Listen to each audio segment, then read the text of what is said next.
Imagina você viver dentro de uma colina, uma casa com portas redondas, móveis de madeira maciça, comida sempre à mesa e silêncio absoluto. Mas será que esse tipo de casa funciona de verdade ou é só estética de filme? Hoje a gente vai explorar como seria viver de fato numa casinha de hobbit e o que a arquitetura deles tem a ensinar para a nossa vida real. Opa, Maíra Arquiteta aqui, e hoje, se você, assim como eu, e sempre teve vontade de conhecer o condado, fica aqui que esse vídeo tá muito legal. E eu vou te explicar como que essa arquitetura ela é tão rica, tão cheia de significados, e aquele charme nostálgico rural que só as casinhas do Hobbit têm, né? Vou parar de falar casinhas, porque aqui a gente pode aumentar a escala e fazer algo parecido na nossa escala, né? Porque os Hobbits são muito pequenininhos, né? Mas existe uma inteligência arquitetônica muito legal escondida nesse estilo de casa. A casa do Bilbo, por exemplo, não é só cenário. Esse estilo de arquitetura ele foi justamente pensado para refletir ali o estilo de vida e até mesmo os hábitos dos hobbits. E eu vou te falar que eles acertam em cheio no que hoje a gente chama de neuroarquitetura. A Casa dos Hobbits ela vai aparecer a primeira vez em O Hobbit, de 1937, quando Tolkien descreve: no buraco no chão vivia um hobbit, não um buraco sujo, úmido, cheio de restos de minhocas e cheiro de lodo. Era um buraco de hobbit.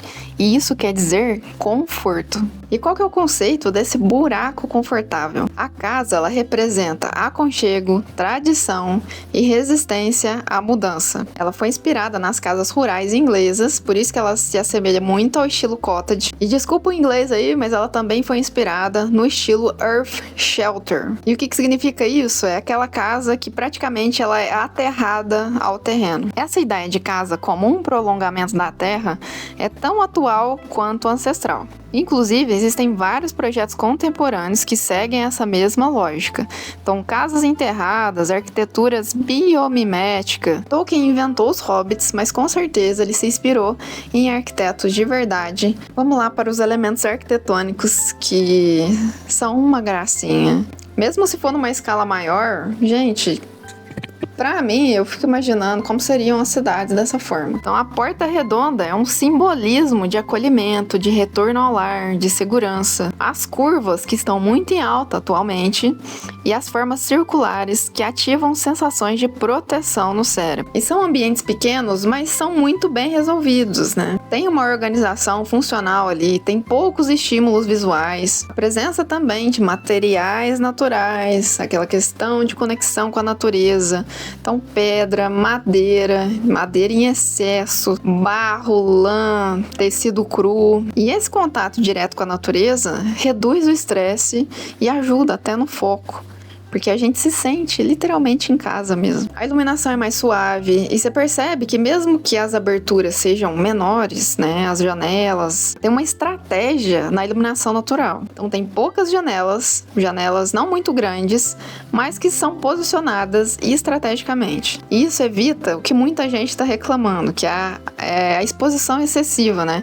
Que hoje as casas estão com janelas enormes, né, praticamente parede de vidro, e tem aquela sensação que você está sendo invadido, sabe? Então essas janelas menores e estratégicas evita essa sensação de exposição e também cria um ambiente mais reservado, mais introspectivo, né? Dá essa sensação de segurança. Cores terrosas, eu falei recentemente aí pra vocês que tons terrosos não saem de moda justamente por conta disso, porque elas são associadas à natureza. Então a gente percebe muita utilização aí de marrom, verde musgo, tons crus e até um toquinho de dourado ali para trazer uma sofisticação a mais. Então tudo isso, todas essas características, elas criam essa sensação de enraizamento mesmo, de sensação de lar, de pertencimento. E eu falo aqui pra vocês que as casas dos hobbits não é só esteticamente bonitinha, linda, maravilhosa, mas ela tem uma estética que a gente fala psicologicamente funcional, que é aquela questão que a neuroarquitetura fala.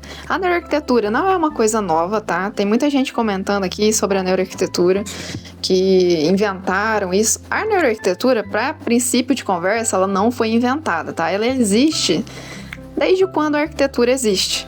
O que está acontecendo agora é que as casas elas perderam o significado e tudo mais, as pessoas estão se sentindo mal e a neuroarquitetura veio para garantir um estudo o porquê que isso acontece e para a gente conseguir resgatar o significado da arquitetura. E aqui tem um detalhe importante que são as cores. Sim, as cores elas influenciam na nossa mente.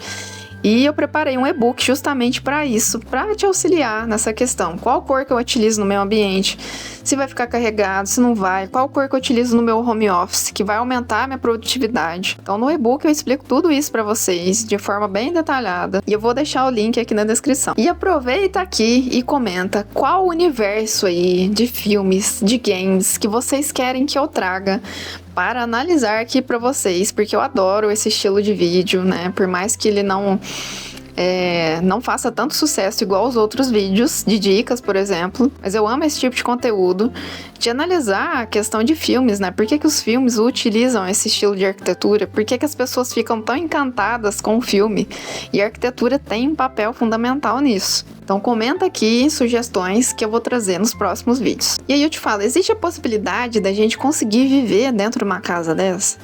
Sim, e existem casas muito parecidas com a casinha do Hobbit. E qual que é o benefício disso tudo? É só estético? Não. Quando a gente enterra a casa, a gente tem algumas melhorias muito interessantes em questão de, por exemplo, sensação térmica, isolamento acústico natural. E quais que são os benefícios disso tudo? É só estético? Não. Esse estilo, se o mundo inteiro fosse dessa forma, pode ter certeza que o impacto ambiental ia ser muito menor. Então esse estilo de casa que é enterrada na terra, ela tem uma sensação térmica muito melhor do que as casas convencionais. Então isolamento térmico, isolamento acústico também é muito melhor. A redução drástica do impacto ambiental, né? Porque hoje a gente destrói a terra para construir uma selva de concreto, né? E nesse caso não, a gente aproveita a natureza, causa impacto ambiental, causa, mas muito menos do que causamos. E é ideal para quem busca essa vida mais introspectiva, mais reservada, mais calma. E também esse estilo de construção, ela é um pouquinho mais elevado o valor, né, por ser mais complexo. A acessibilidade, ela precisa também ser bem pensada, porque você vai cavar um buraco ali, né? Então não é tão simples igual construir uma casa, né, dos modos convencionais. E seria necessário arquitetos especializados em bioconstrução, que hoje praticamente não existe, né? Existe, mas comparado com todos os arquitetos que existem no mundo, 90% nem sabe o que é isso. Mas tem um detalhe escondido nas casas dos hobbits que talvez você nem tenha notado. E é o responsável por dar alma nos espaços. Não é a iluminação, não é a porta redonda. É o uso dos espaços de transição.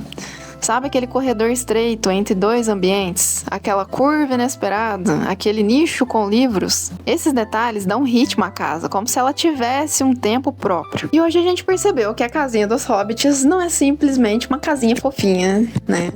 É muito mais do que isso. Ela é uma aula de arquitetura emocional, de funcionalidade, de identidade. E ela ensina indiretamente que a arquitetura, que a nossa casa, é uma extensão de quem nós somos. Porque o conforto, ele não vai depender da metragem quadrada do seu ambiente. Se é uma casa gigantesca, se é uma mansão. Mas ela vai demonstrar isso na intenção. E se você gostou desse mergulho arquitetônico na Terra-média, eu fiz um vídeo recentemente sobre a arquitetura de Hogwarts e a arquitetura gótica. Clica aqui que vale muito a pena ver.